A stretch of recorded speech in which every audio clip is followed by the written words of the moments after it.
Om Namo Bhagavate Vasudevaya. Om Namo Bhagavate Vasudevaya. Om Namo Bhagavate Vasudevaya. Om Namo Bhagavate Vasudevaya. Om Namo Bhagavate Vasudevaya. Om Namo Bhagavate Vasudevaya. Narayanam Namaskritya Naram Chaiva Narottamam Deving Saraswating Vyasam Tato Jayamudhirayet Nashta Prayeshu Padreshu Nityam Bhagavata Sevaya Bhagavati Uttama Shloke Bhakti Bhakti Naishtaki. Continuing Srimad Bhagavatam Canto 7, Chapter 9, Prahlad's Prayers. We're on text 26.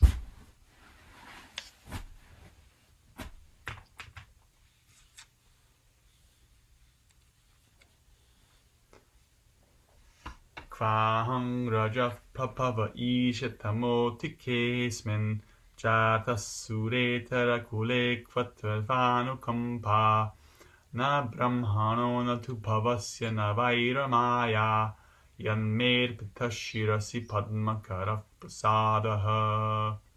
Translation and purport by His Divine Grace A.C. Bhaktivedanta Swami Maharaj. Srila Prabhupada Ki Jai.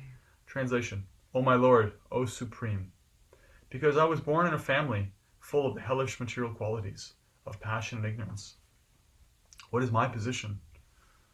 And what is to be said of your causeless mercy, which was never offered even to Lord Brahma, Lord Shiva, or the goddess of fortune, Lakshmi? You never put your lotus hand upon their heads, but you have put it upon mine. Srila Prabhupada's purport. Prahlada Maharaj was surprised at the causeless mercy of the Supreme Lord, the personality of Godhead. For although Prahlada was born in a demoniac family, and although the Lord had never before placed his lotus hand on the head of Brahma, Shiva, or the goddess of fortune, his constant companion, Lord Nrsimhadeva kindly placed his hand on the head of Prahlada. This is the meaning of causeless mercy. The causeless mercy of the Supreme Personality of Godhead may be bestowed upon anyone, regardless of their position in this material world. Everyone is eligible to worship the Supreme Lord, irrespective of their material position. This is confirmed in Bhagavad Gita 14:26. Mang chayo vipacharena bhakti yogena sevate sagunan samati dhyaitan brahma bhuyaya kalpate. Quote, one who engages in full devotional service, who does not fall down in any circumstance, at once transcends the modes of material nature and thus comes to the level of Brahman. End quote. Anyone who engages in continuous devotional service to the Lord is situated in the spiritual world and has nothing to do with the material qualities, sattva guna, rajoguna, and tamoguna. Because Prahlad Maharaj was situated on the spiritual platform, he had nothing to do with his body, which had been born of the modes of passion and ignorance. The symptoms of passion and ignorance are described in Srimad Bhagavatam 1.2.19 as lust and hankering. Tada rajastamo bhava kamalobhadayaschaye. Prahlada Maharaj, being a great devotee, thought the body born of his father to be born of passion and ignorance, but because Prahlada was fully engaged in the service of the Lord, his body did not belong to the material world. The pure Vaishnava's body is spiritualized even in this life. For example, when iron is put into a fire, it becomes red hot and is no longer iron but fire. Similarly, the so-called material bodies of devotees who fully engage in the devotional service of the Lord, being constantly in the fire of spiritual life, have nothing to do with matter, but are spiritualized. Srila Madhvacharya remarks that the goddess of fortune, the mother of the universe, could not get mercy similar to that which was offered to Prahlad Maharaj.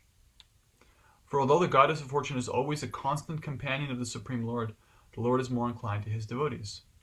In other words, devotional service is so great that when it is offered even by those born in low families, the Lord accepts it as being more valuable than the service offered by the goddess of fortune.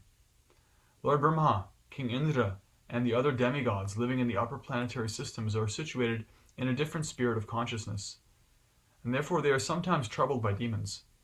But a devotee, even if situated in the lower planets, enjoys life in Krishna consciousness under any circumstances. Paratasvata karmataha. As they act themselves, as they are instructed by others, or as they perform their material activities, they enjoy life in every respect. In this regard, Madhvacharya quotes the following verses which are mentioned in the Brahmatarka. Shri Brahma Brahmi Vindradi Trikatatstri Purushtataha Taranyecha Krama Deva Siddha Muktau Smrtavapi Hari Paktau Chitajnane Sukhecha Niyamena tu Paratas Svatah Karmatova Nakatanchit Tad Anyata. Srila Prabhupada ki jai. Om Ajnanatimirantasya Jnananjana Shlakaya Chakshurunmilitam Yena Tasmai Shri Gurave Namaha. Nama Om Vishnupadaya Krishna Preshtaya Bhutale Srimate Bhakti Vedanta Swami Niti Namine. Namaste Saraswate Deve Gauravani Pracharane Nirvishesha Shunyavadi Paschati Deshatarane Vanchakalpatarupyascha Kripa Sindhupya Evacha Patitanam Bhavanebhyo Vaishnavebhyo Namo Namaha. Jai Shri Krishna Chaitanya Prabhu Nityananda Shri Advaita Gadadhara Shri Vasari Gaura Bhakta Vrinda. Hare Krishna, Krishna Krishna, Hare Hare, Hare Rama, Rama Rama, Hare Hare. Hare Krishna.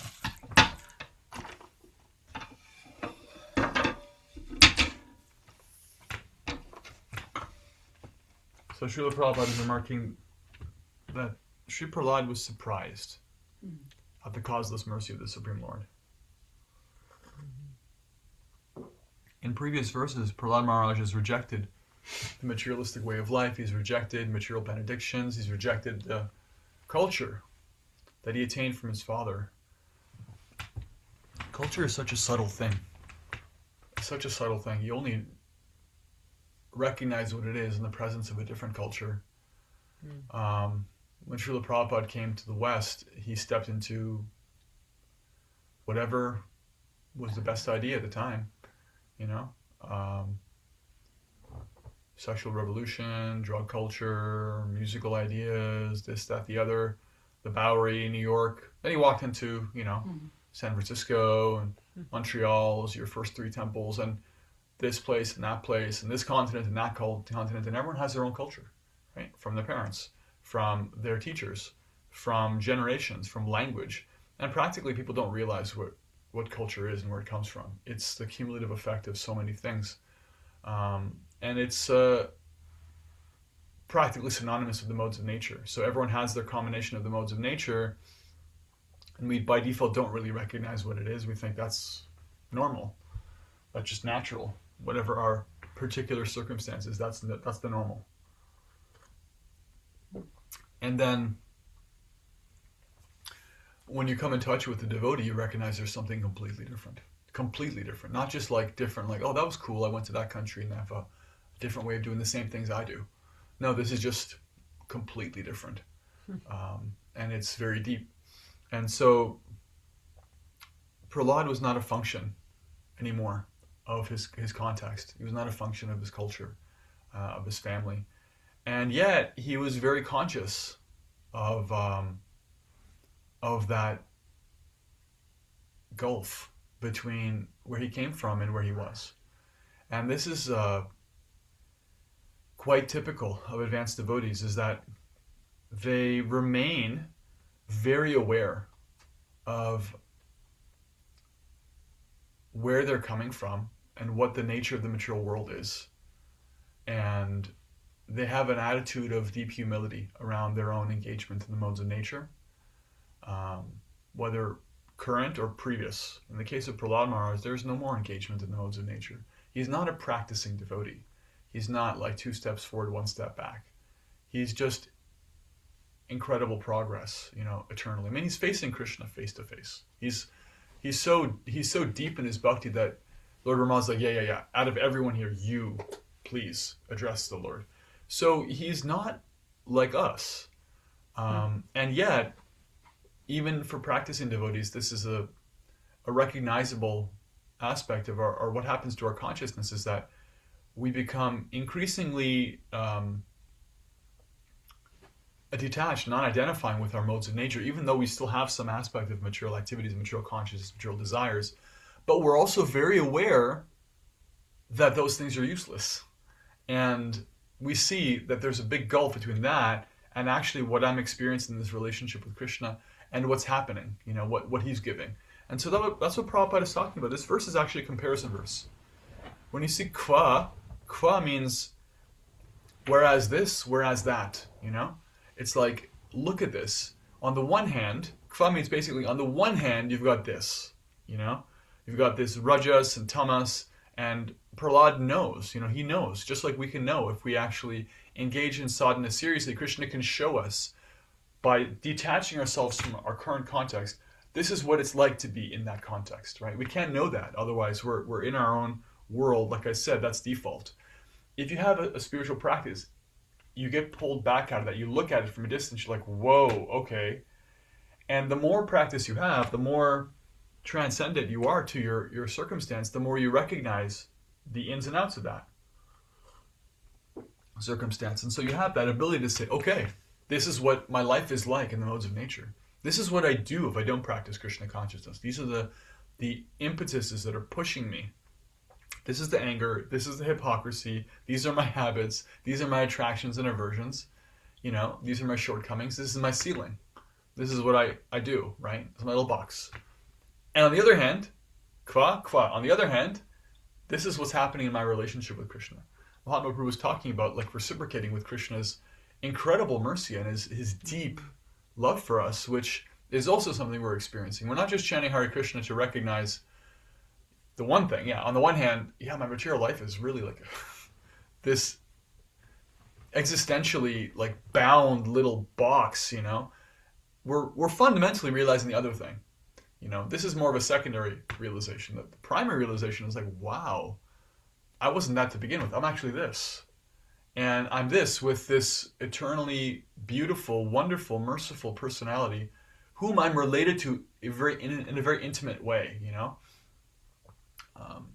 Sometimes we struggle in relationships because the nature of the relationship is fundamentally artificial. It's like, do they really love me?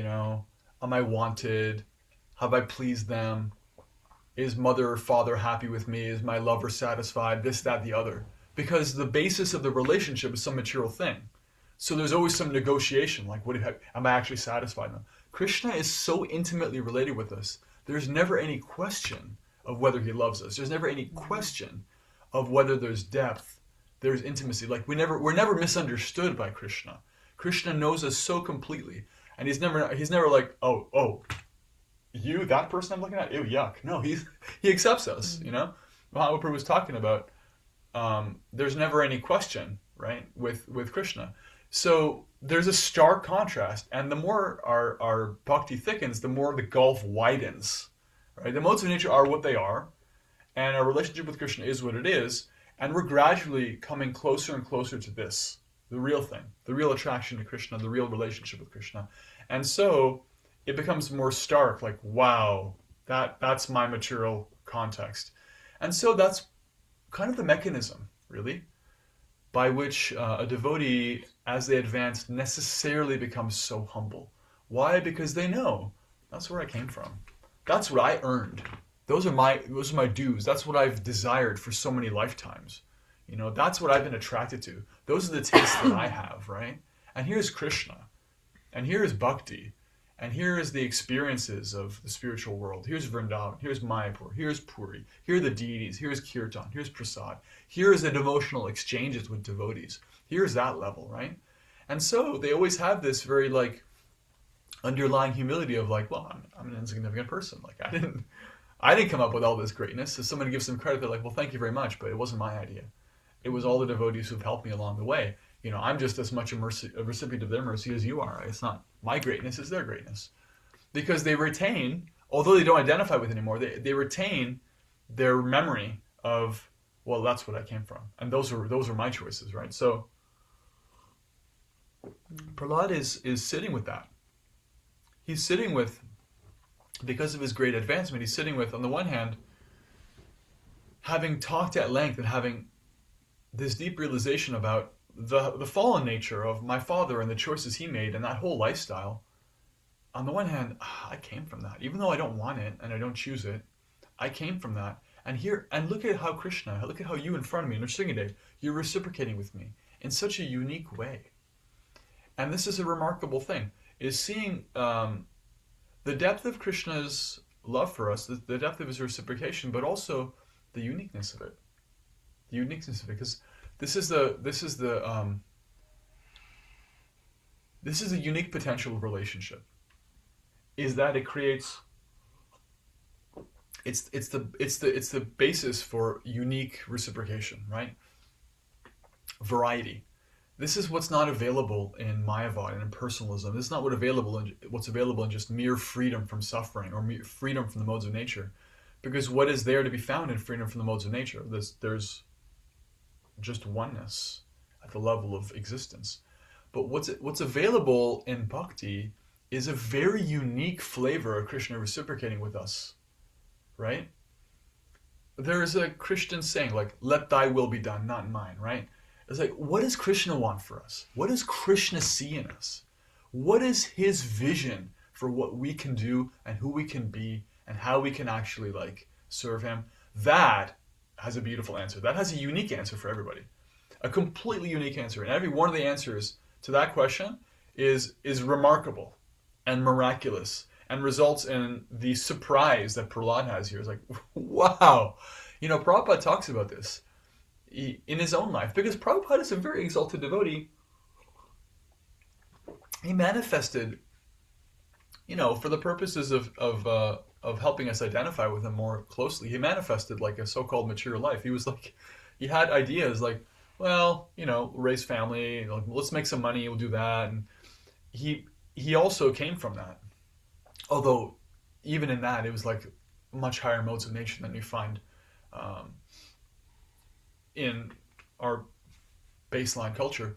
But throughout that, he accepted the order of a spiritual master, and he talked about this. You know, when he was worldacharya, functioning as worldacharya, he's like, isn't Krishna's mercy remarkable? You know, I was so afraid, he said, of taking sannyas. When Krishna came to him, his spiritual master came to him in dreams and indicated to him that it was time to take sannyas.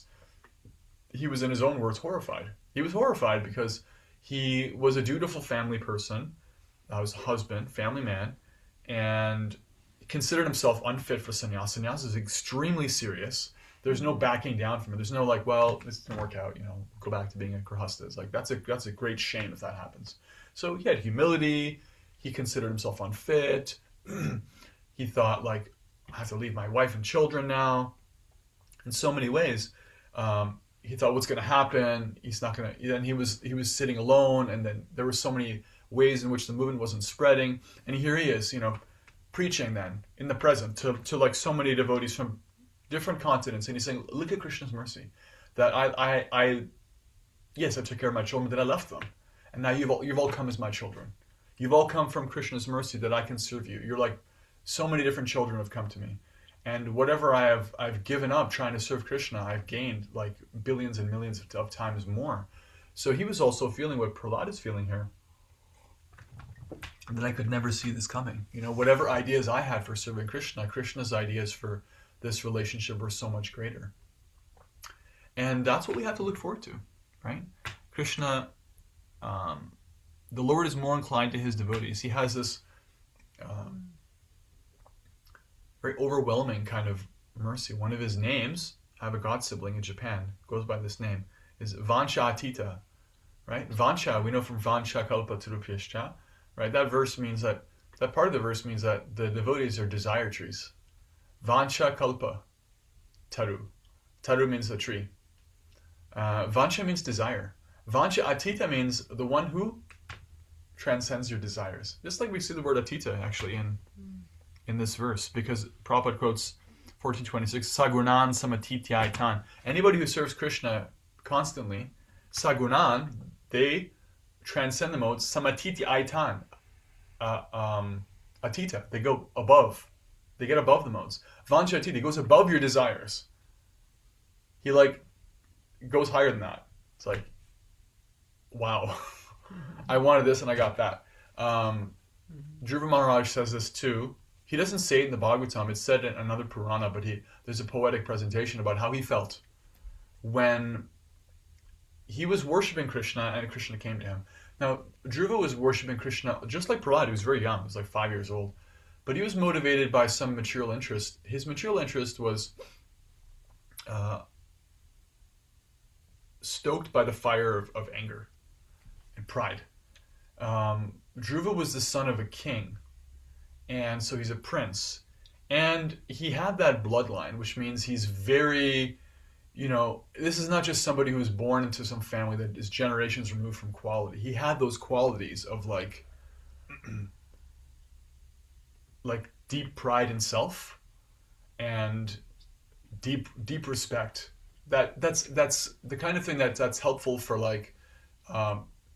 actually being a ruler in that way. And what happened was he was deeply disrespected by his stepmother. And his stepmother said, because he was born of a different wife, at that point, kings could have multiple wives. And his stepmother said, oh, you want to sit on your father's lap? You can't do that. You were born of the wrong mother. You should have been born of me. Then you could sit on his lap. Go away. So she disrespected him, young boy. And he was crying and he was sad, but he was also righteously angry. And because the Kshatriya has that ability to channel rajas and anger into service, that's it. What should I do, Mom? She's like, I don't know. You should go worship the Lord. That's what all the sages do. I heard he's in the forest. So he goes and he's chanting Om Namo Bhagavate Vasudevaya, deep practice. And, fast forward, actually just took a couple weeks of intense practice. And the Lord came to him face to face. And when he did that, then at that moment, Dhruva could realize there was that gulf opened up, where I was with the modes of nature to where I am with Krishna, because he's directly face to face. Just like Prahlad is face to face. And so anything he had previously was like, oh my God, that. And the verse says, Svamin kritartos mi barang nayache, that Dhruva is saying, I was hankering after bits of jagged, broken glass, and you've given me this most precious jewel, Krishna. And that's the realization that comes up. It's like, well, what was my idea? What did I think I could get? He was worshiping Krishna, but for what? He was worshiping Krishna so he could say, let me show them, how dare you, stepmom? I will stick it to you. I will show you, right? And that's a relatable desire. Ever felt like that thing of oh, you didn't. Oh, no, you didn't, right? This is an expression of never underestimate the power of I'll show them. And it's a motivator. But the ideas he had under that motivation were very limited. What was he going to get? It's the ability to be a king. And what did he get instead? I mean, actually, he was asked to serve as a king also. So was Prahlad, because Krishna wants devotees in positions of leadership.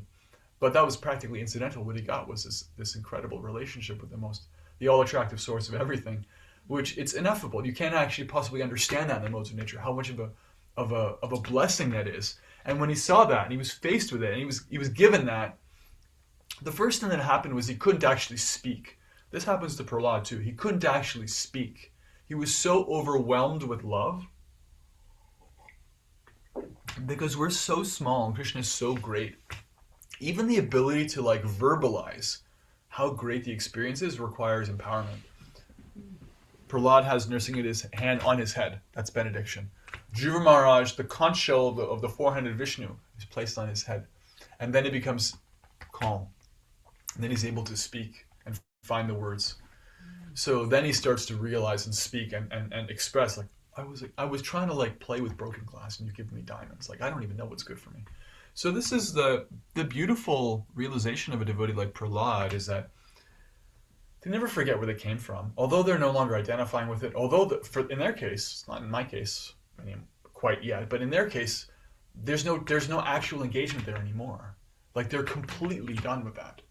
But still they remember, and it just motivates them to be ever increasingly grateful. Right? There's this deep gratitude, this deep appreciation for the gift they have in Krishna consciousness, how good Krishna's ideas are for us, how unique, how surprising his ideas are for our relationship with him.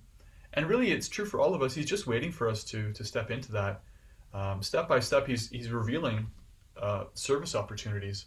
And, you'll have this, if you haven't had it yet, you'll have this experience of you're doing a service and you're like, wow, never thought I'd be doing this. I never thought I'd be leading kirtan. I never thought I would compose melody for kirtan. I never thought I would be taking initiation.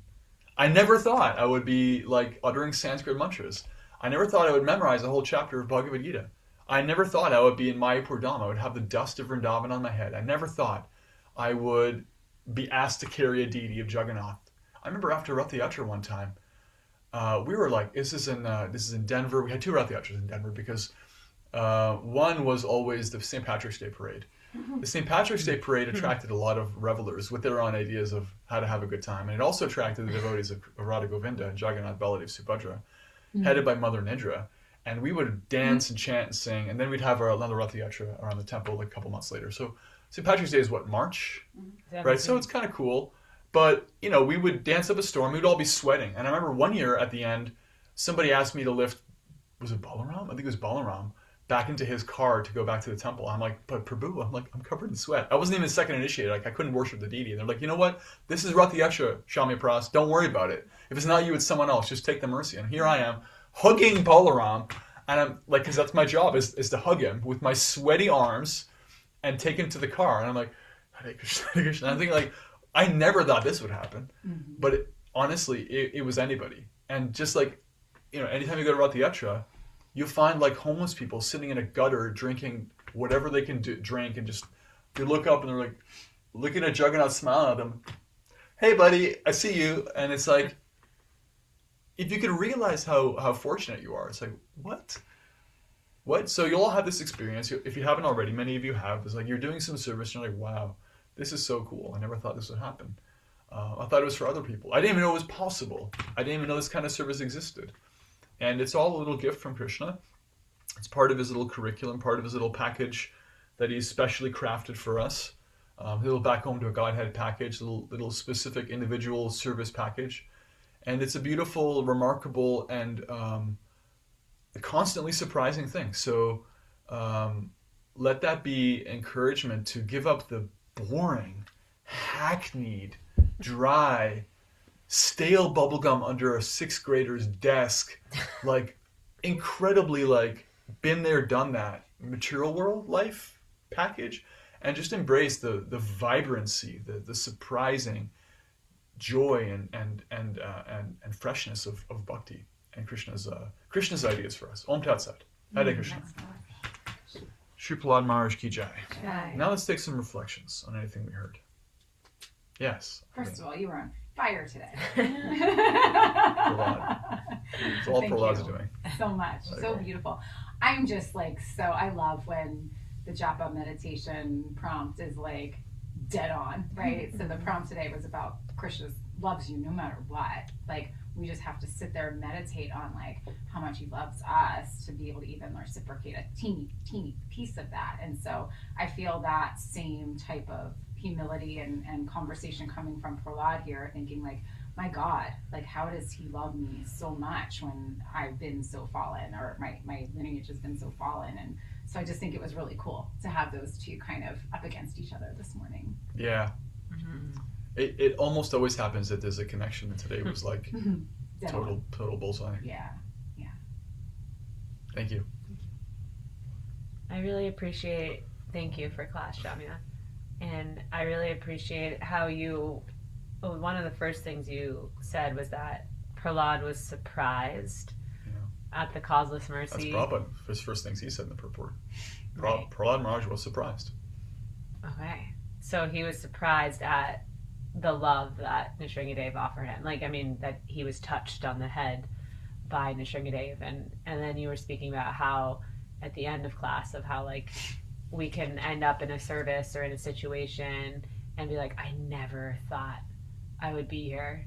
You know, I can, for myself, I remember first getting into bhakti and being really attracted to kirtan and the people and many, different aspects in the personal relationship, like having a unique relationship with God. But I remember thinking, deities though, like I don't really relate to them. I don't think I'll ever have deities in my home, right? And then like our home is, literally centered around the deities in our home. And so it's like moments like that where I'm like, I never thought I would be doing that, but then here you are, or given the opportunity to be given deities, or to be given service, or to have intimate relationship with a personal relationship with pure devotees. It's like this, just constantly blown away by it. And what I want to really highlight and what I'm taking away is like to continue to be surprised by that, to not take that for granted or not take that like, oh yeah, of course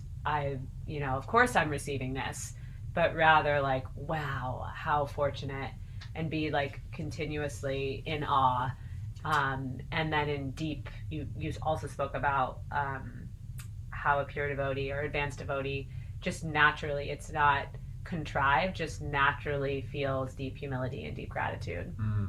And so in order, to be able to get to that stage, it's continuing to immerse in sadhana, my seva, and then you can also practice, right? We're practicing bhaktas, where we're not just at this state like Prahlad Maharaj, where he just is, he just is in a state of bhakti.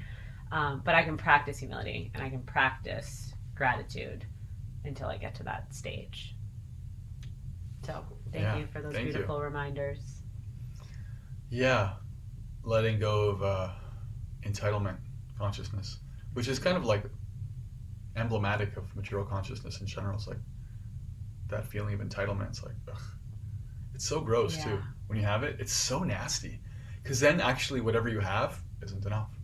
Right. Literally whatever you have, you're like burning in the fire of desire. Like, no, you can't sit and appreciate what you have even for a second. You're like, but I don't have that. It's constantly like a child crying in a store begging for something they don't have, and not the experience of Christmas morning or whatever. It's like, yay, I'm getting some special surprise. You never actually get to enjoy. And devotional life is just the opposite of like, wow, it's constant surprise. It's such a joy. It's so overwhelming. You're blown away. It's totally unpredictable. It's completely unpredictable. And so we're kind of in between, where we're like one foot into this thing, one foot into that thing. And I appreciate your reflection about you feel affirmed and trying to let go of entitlement consciousness and embrace gratitude consciousness. Yeah, Yamuna Devi Dasi, very advanced devotee, she said that entitlement is the most dangerous mentality that a devotee can have. It's like the death of bhakti. Because then there's nothing that you actually kind of like make your relationship very stale. Right. Yeah, and you can cause offenses too and fall down. Yeah, thanks. Thank you. Jai, more reflections? Thank you for a beautiful class this morning. I loved when you said that Prahlad's not a function of his culture or of his family, right? And I think it's such a wonderful reminder to, as we grow in this faith, not to identify with those things. He wasn't identifying with the fact that he came from a demonic family. I've stopped identifying with the fact that, I'm a, Scotch Irish American and boy, can we drink. I was thinking about your St. Patrick's Day parade. That's a culture that I grew up with. I mean, and anytime we walked into a family function, the first thing my father said to me is, so what are we drinking? That's just that's how the culture that we were raised in. I think so many of us were raised in similar type of situations where, as we've evolved in our bhakti practices, we've realized that that's not who we are, because we're not our body, and we're not, identifying with those culture things that we might have grown up with, or the victim mentality, or because these things happened to me in the past, that's who I am. That's not who I am. That's not who I ever was. It's just a thing that I went through.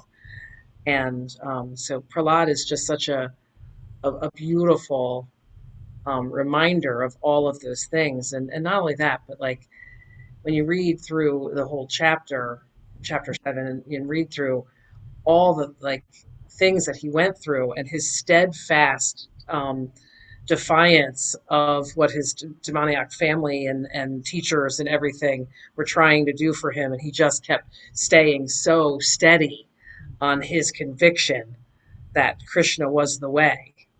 That's admirable, and it's amazing.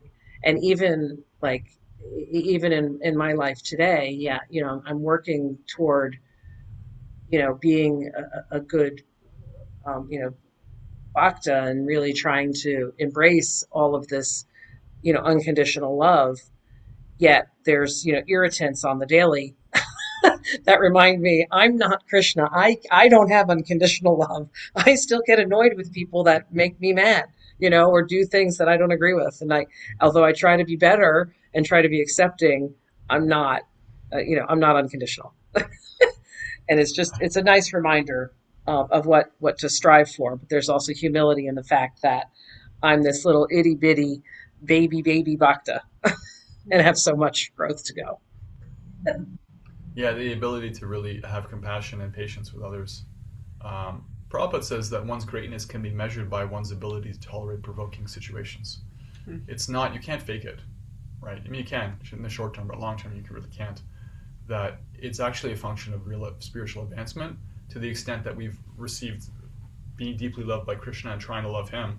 To that extent, we become empowered to actually give care and love to others in a really like non-conditional way, not just because you're related to me, not just because you satisfied my gross or subtle senses temporarily right now, not just because of our shared mutual plan for owning and controlling the universe, just because you're part and parcel of Krishna. That's actually an empowered activity, and it descends.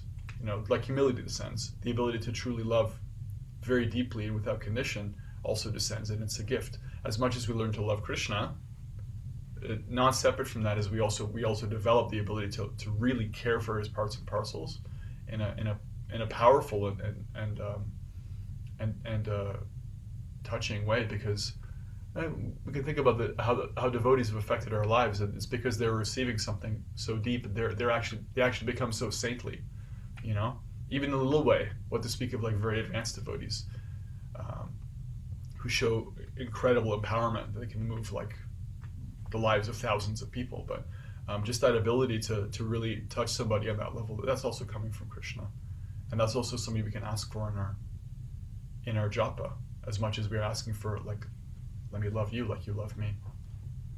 Yeah, powerful reflections.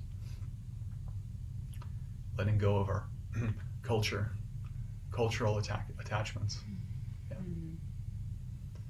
Yeah, the whole letting go of things, whether it's just like some cultural thing or just like outright useless and harmful habits, that's actually it's helpful in bhakti, but it's secondary to developing positive attraction to our real identity as devotees.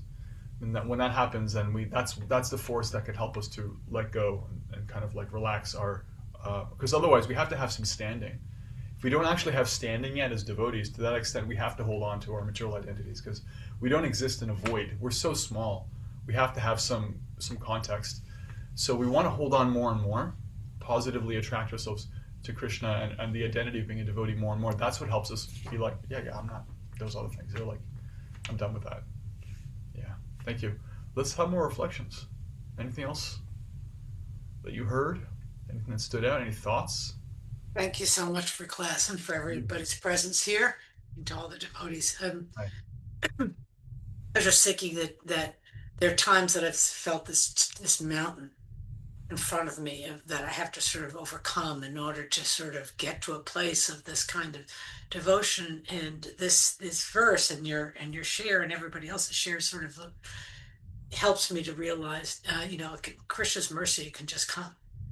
Nobody is at a place where their generational dysfunction is going to prevent them from possibly Right. being in a place where they can receive this mercy. And the other thing that I thought about is that never say never. And to just settle in and be open-minded, to just keep on learning, keep on growing, and don't shut doors along the way.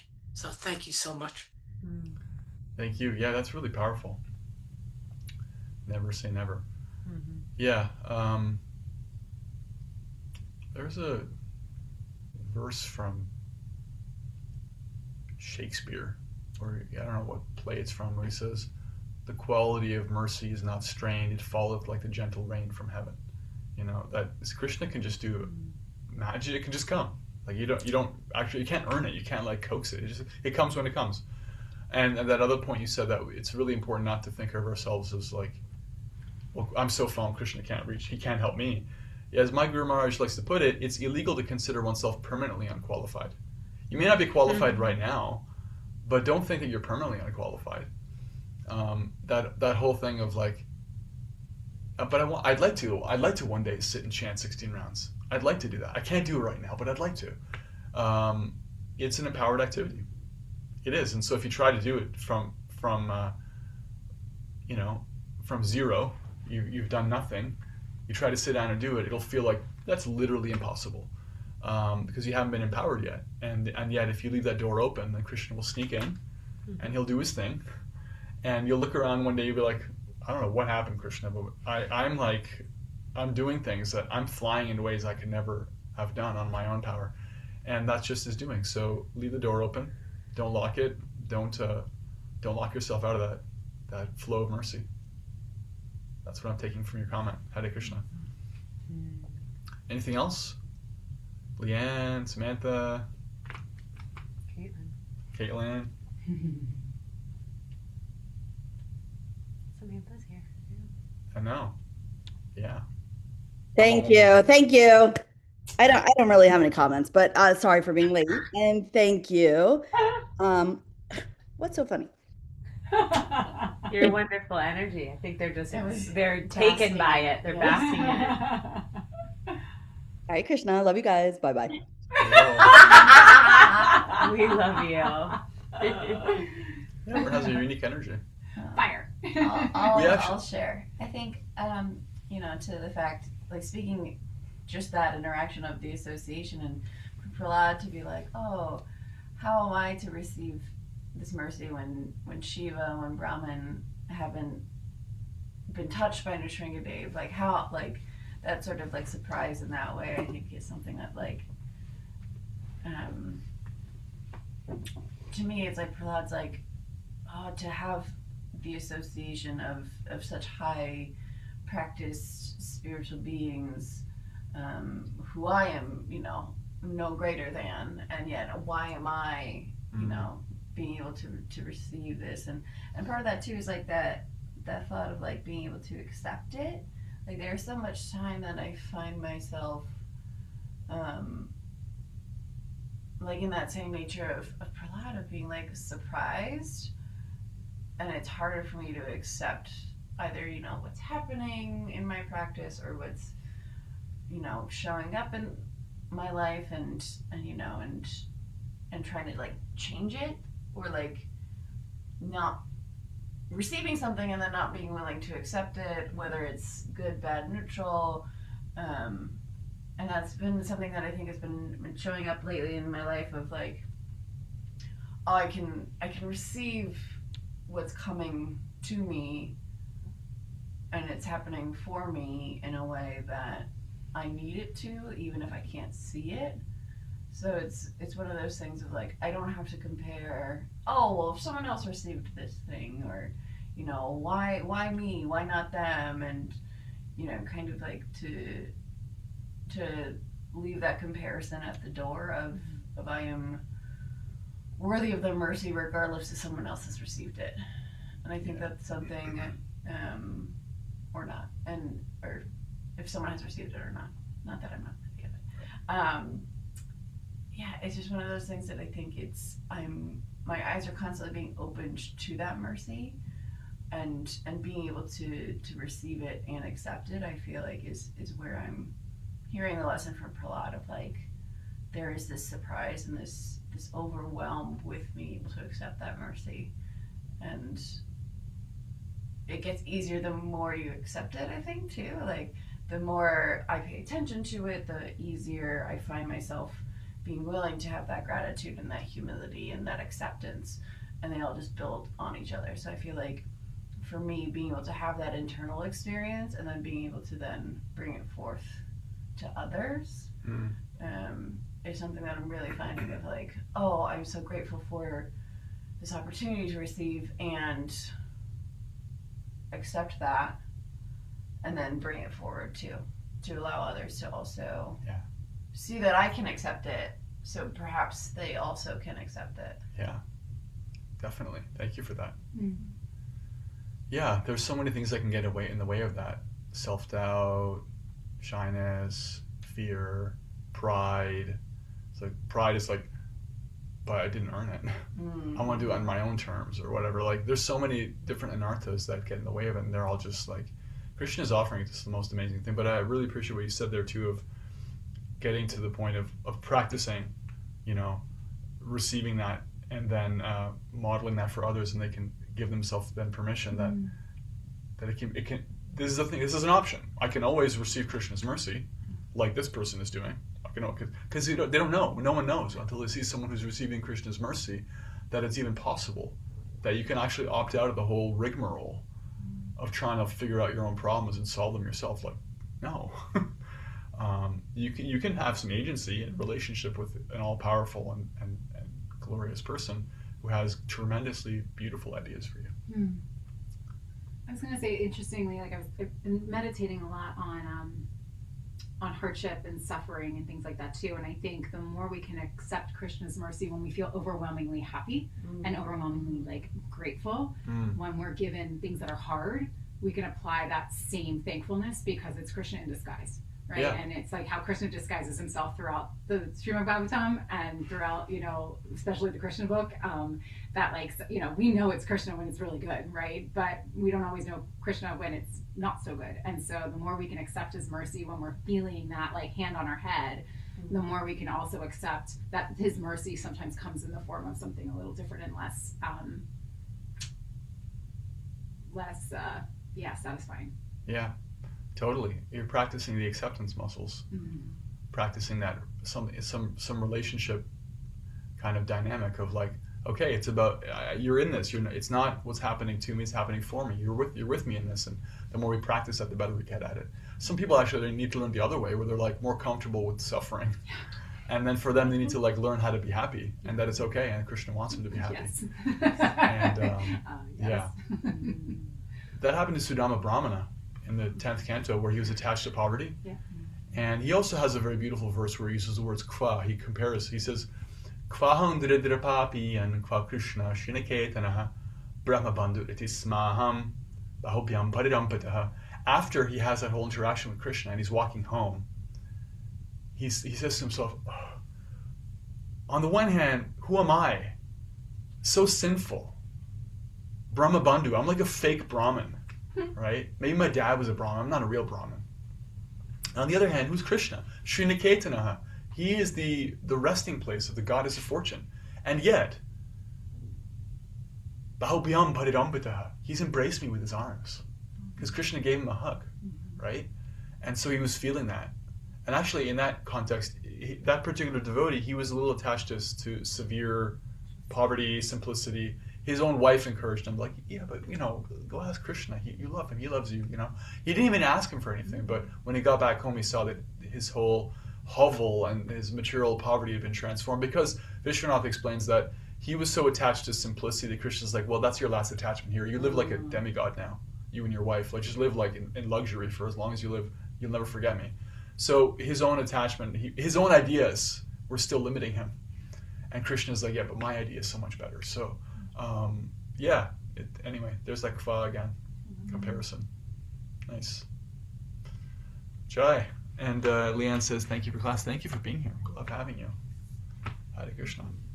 Srila Prabhupada ki jai. Shri Prahlad Maharaj ki jai. Now let's take this opportunity to offer our respectful obeisances to all the Vaishnava devotees of the Lord, who are just like desire trees, can fulfill the desires of everyone and are full of compassion for all the fallen conditioned souls. Vancha kalpatarubhyascha kripa sindhubhye vacha patitanam bhavanebhyo Vaishnavebhyo namo namaha. Anantakoti Vaishnava ki jai. Shri Krishna Vanchatita, the exceeder of all our desires, ki jai. Jai.